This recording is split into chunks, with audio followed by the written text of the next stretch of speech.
November 18, 2025, gibisita sa Philippine Anti-Corruption SAR ang buhatan sa Department of Public Works and Highways o DPWH Davao Occidental District.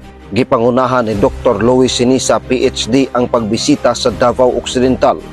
Usa sa tuyo sa PACC sa lugar, mao ang pagsuta sa mga proyekto nga giimplementar sa DPWH nga sumala pa sa ilang report 100% completed ang mga proyekto.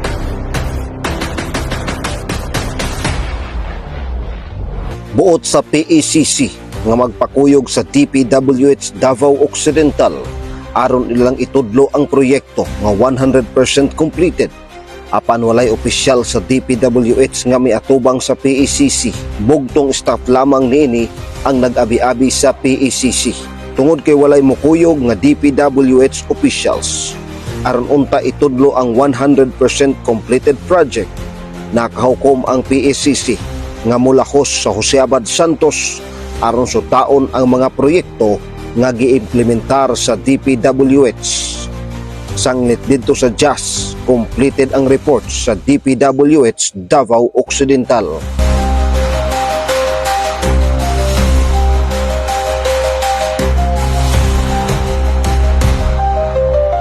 Apan nakurat si Sinisa, human among naagian ang Luwayan Bridge o Luwayan Flood Control.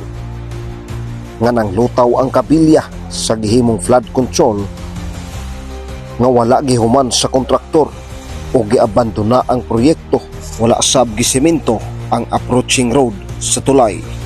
Sumala sa record sa DPWH Davao Occidental, 77,190,014 pesos and 14 centavos ang kantidad nga gialokar nga pundo alang sa konstruksyon sa concrete revetment Luwayan Flood Control diin gisugdan ang proyekto Abril 5, tuig 2023 ug natapos niadtong December 17, 2023. Gitrabaho sa St. Mateo General Contractor and Development Corporation.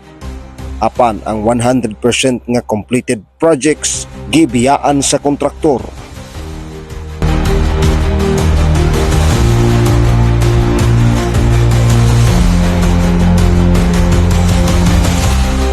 Wala sab makita sa PACC ang laing 34,300,000 pesos nga construction of flood mitigation structures and drainage systems sa mga lugar nga gitrabaho gihapon sa maong kontraktor. Apan ang report sa DPWH Davao Occidental, 100% completed ang maong proyekto niadtong December 10 pa, 2020.